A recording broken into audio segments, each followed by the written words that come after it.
విదేశాల్లో చదవాలనుకుంటున్నారా? అయితే విదేశ్ కన్సల్ట్ ని సంప్రదించండి. శేఖర్ గారు, మీరు బయటకు వచ్చిన తర్వాత ఈ 3-4 డేస్లో మీరు డెవలప్మెంట్స్ చూసుంటారు. Of course you are a news person too celebrity to.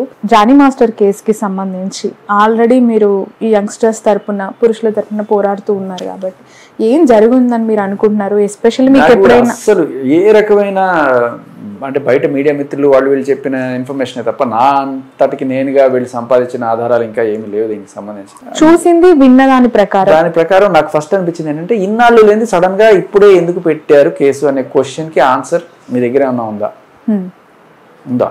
నాకు తెలియదు. ఆ క్వశ్చన్ ఎవరైనా అడుగుతున్నారా, అడగట్లేదా? ఇన్నాళ్ళు లేని సడన్ గా ఈ రోజే ఎందుకు? ఇది కామన్ అందరికీ వచ్చింది. ఇదే అమ్మాయి చాలా సార్లు వేదికల మీద ఆయన పొగుడుతూ మాట్లాడిన ఆయన మరి అప్పుడు లేని సడన్ గా ఈ రోజు ఎందుకు వచ్చింది అనేది నాకు వచ్చిన ఫస్ట్ క్వశ్చన్. అండ్ ఆ అమ్మాయి చాలా మంచి అమ్మాయినే విన్నాను నేను. ఇలా ఏదో డబ్బుల కోసమో ఇంకోసమో చేస్తున్నది కాదు.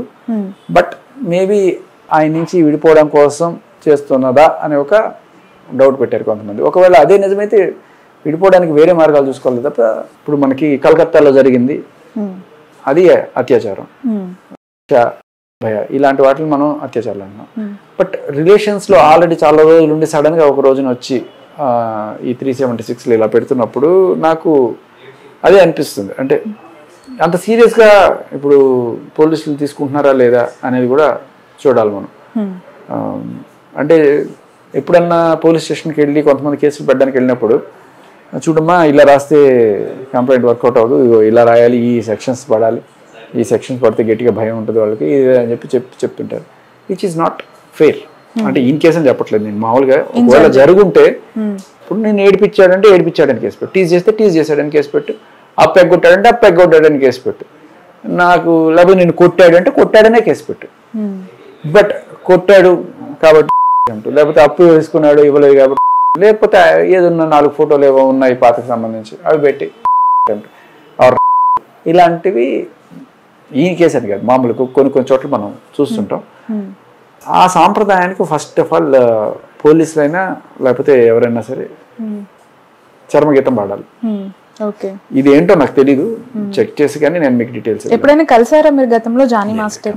ఇప్పటి వరకు ఎప్పుడు ఎప్పుడైనా అప్పుడప్పుడు ఇంటర్వ్యూలో కలిసాను, ఈయన ఎప్పుడు అసలు కలవలేదు.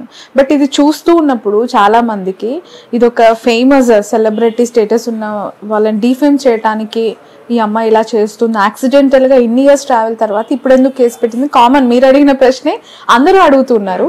బట్ టాలీవుడ్ పెద్దలు కొంతమంది ఆయనకు సపోర్ట్ చేస్తున్నారు. డీలో ఏమైనా పార్టిసిపేట్ చేశారా? ఆ అమ్మాయి డీలో కూడా డీలో ఫేమ్ అయ్యి ఇప్పుడు డీఫేమ్ చేస్తున్నారు. అదే జరుగుతుంది.